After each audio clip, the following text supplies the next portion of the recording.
এই দুটি লোক চালাকি করে দোকানের তালায় তামা জাতীয় কিছু একটা লাগিয়ে দেয়, যাতে দোকানের তালা আর না খুলে। কিছুক্ষণ পর দোকানের মালিক সেখানে চলে আসে। লোক দুটি সেখান থেকে উঠে আসে এবং লোকটি তার বন্ধুকে বলে, তুমি সমস্ত দোকানের তালার মধ্যে তামা লাগিয়ে দাও। আর সেই লোকটি দোকানের মালিককে মোবাইল ঠিক করবে বলে দোকান খুলতে বলে। এদিকে দোকানের মালিক তালা খুলছে না বলে টেনশনে পড়ে যায়। লোকটির বন্ধু ততক্ষণ বাজারের সমস্ত দোকানে তালায় তামা লাগিয়ে দেয়। এরপর তারা যায় নিজের তালা ঠিক করার দোকান খুলতে।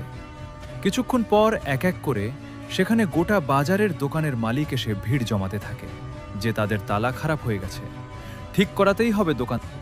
এরপর দোকানদারের বন্ধুটি সমস্ত দোকানের তালা ঠিক করে দেয় এবং বলে ৮০,০০০ টাকা হয়েছে।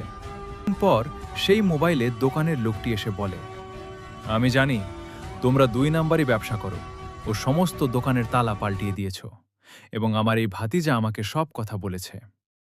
এভাবে লোকটি দোকানদারের সমস্ত চালাকি ধরে ফেলল।